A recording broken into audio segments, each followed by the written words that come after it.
morning. I'm Linda. I'm your heart and soul counsellor. How are you today? It's a beautiful day in Brisbane today, and I bet you wherever you are, it's just as wonderful. Today we're going to do our next video on codependence, and somehow the welcoming has disappeared, but anyhow, we're going to do our next video on codependence. Why? Because what we're going to talk about today is really, really important, okay? And we don't even know this information until we hear it or read it or start studying our lives and ourselves and where we're actually doing these things, okay?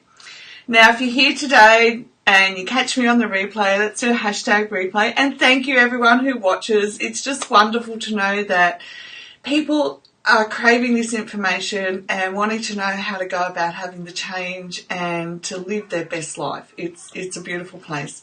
Okay, so this really, really important part of recognising codependence in your life is actually very life transforming, and it can be the beginning of transforming your day-to-day life. Hi Olga! Yeah, I believe you're having really hot weather over there. Okay, so now I want you to remember when we talk about codependence, it's the same as when we talk about a lot of other things. It's multi-layered. It's not, I'll just have to do this and then that's over. It builds courage into us as we begin to face those parts of ourselves that are keeping us away from our pure essence of love. Okay? Now, today is about denying your own thoughts, feelings and needs. Now, we'll do the needs first because as mums or as parents, it's really easy to relate to when we deny our needs, especially when we've got kids, because we automatically go onto automatic pilot, especially when we're tired and we put them first. Okay, so think about how you get into a routine when you're so dog tired and you just work automatically. Needs to be fed, needs to be changed, right, try and get the baby to sleep, crash, okay? And it just becomes like that to the point where as they grow out of needing us that much, we still keep on automatic pilot, which is really hard, okay? It's really hard for us to want to see that we're still operating on automatic pilot.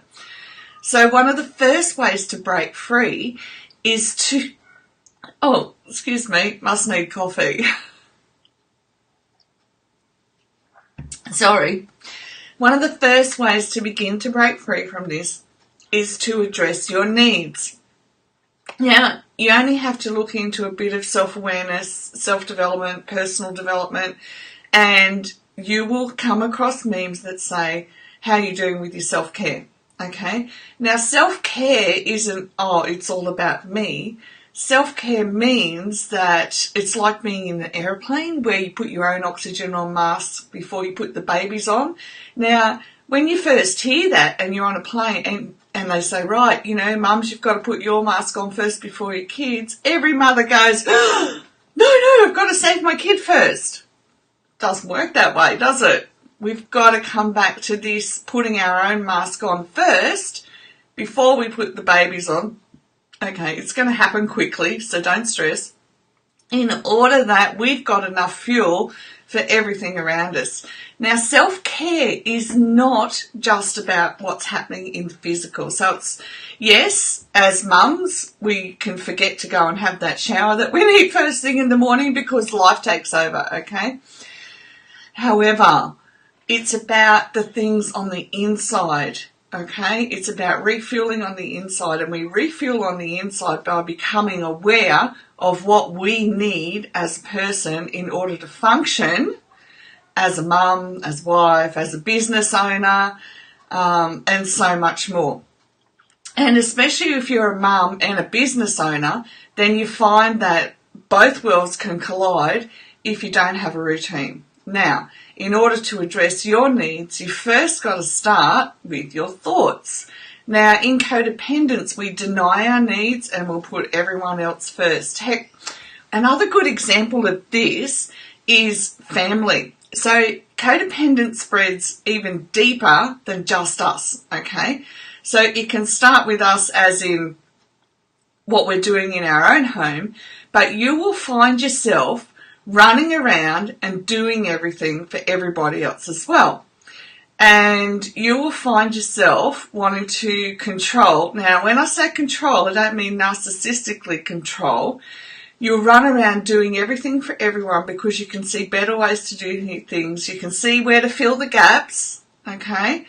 And in the end, you end up being run ragged and people just take advantage of you because you keep doing it.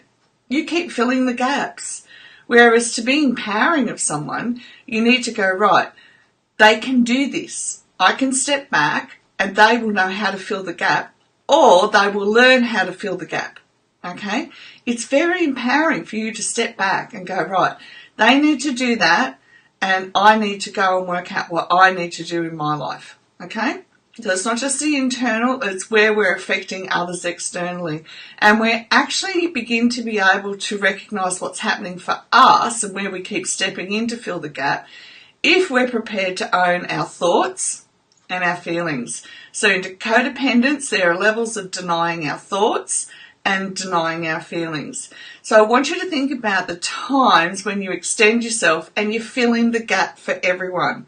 And look, I have a friend like this and she's the most beautiful person, but she's very successful in filling the gap for everybody instead of stepping back and going, right, they need to know that they can learn to equip themselves how to fill the gaps in their life or whatever it is they need, whatever it is they've got to pursue, okay? Now, for you though, what you want to do when you begin to realise that you're denying, have the understanding that you're denying your thoughts and your feelings, you can recognise this because you get really cranky about having to fill the gaps for everyone all the time. Remember, we've got to bring it back to us. We can't change anyone else. We've got to change ourselves. Okay, we've got to take that responsibility to be truthful with ourselves that we're really cranky. Hi, Maggie. Yes, that's right. You're right, Maggie. You get so exhausted. The level of exhaustion is beyond comprehension sometimes. And the thing is, when you get that exhausted as well, it interferes with your sleep. Okay? Everybody who has a sleep problem, like can't get to sleep at night because you're thinking of 500 things, take a step back and say, where can that person fill that gap? Where can that person do that instead of me? Where can I teach my child to do that instead of me? Okay? Then we raise responsible, disciplined adults as well. We never get it perfect, but what it does is give us breathing space to work out where we're denying our thoughts and our emotions. So the best way to look at it too is start listening to your thoughts, because you want to know what track they're going down. And if you're in that space where you're filling the gaps and you're getting exhausted, then you've got to catch the first thought that you think you can fill the gap in that person's life of what they need better than they can look at their own needs and fill it themselves. Okay? Pardon me. So that's what we've got to do with our thoughts. We've got to start listening to them. We've got to catch them. We've got to stop denying that we're feeling really cranky. Okay? These things precede change at a personal level that is so healthy. Okay? It's really healthy for us to listen to our thoughts and be honest with ourselves how we're feeling about it. Okay? And one of the biggest things we do too is deny how we feel. I used to happily fill the gaps, but I always felt like it would be nice if someone said thank you. But the thing was, I needed to come to a place where I understood that they weren't saying thank you because they didn't ask me to do it. I was just doing things automatically. Does that make sense? After my mum died, I stepped into the gap in a considerable amount of way, but I was fortunate in that I always gave my stepfather, because she had 2 young kids. I was a mum of 1 when she passed away, but she had 2 young boys, my half-brothers. And so I always negotiated with my stepdad, what did he need, what didn't he need, and he always said thank you, okay, because it was his choice how much I did, how much I didn't do. And that's a healthy relationship. It's not me going, oh, I can see what you need and filling it. Now, if you've ever been married to somebody who's lazy, then you need to look at stepping back and saying, where did I fill the needs all the time? Okay? Thanks, Rolga.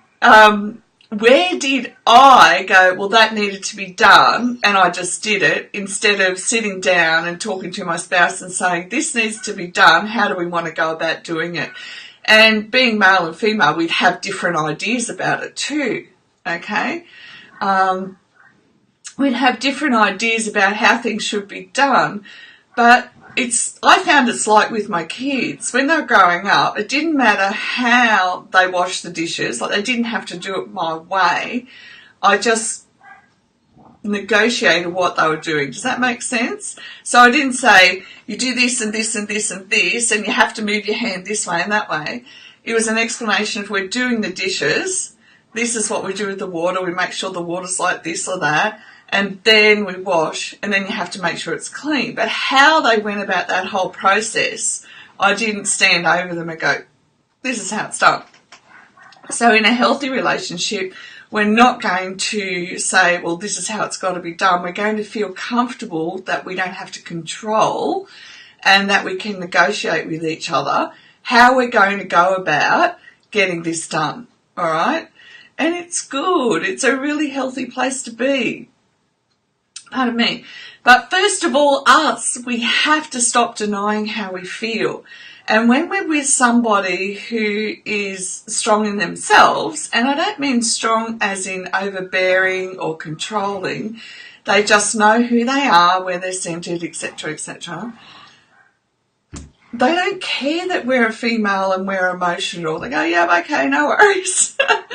They can literally hold space for us while we express ourselves, because I don't know about you, but I certainly find sometimes I just have to get things out in order to get the understanding of what I need to understand, whether it's verbally or writing it.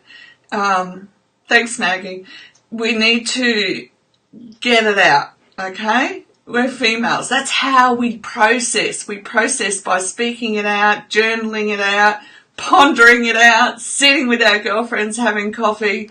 We've got to get the emotions out. It's like energy that we hold inside of us until we get it out, okay? So I want you to be... Okay, I think someone's coming to mow my lawn. I apologise. So I want you to be really good this week and really clear. Begin to listen to your thoughts and feel your emotions. And I better go. All right. Bless you both for watching. And I will be back with more information on codependence tomorrow. All right. Bye for now.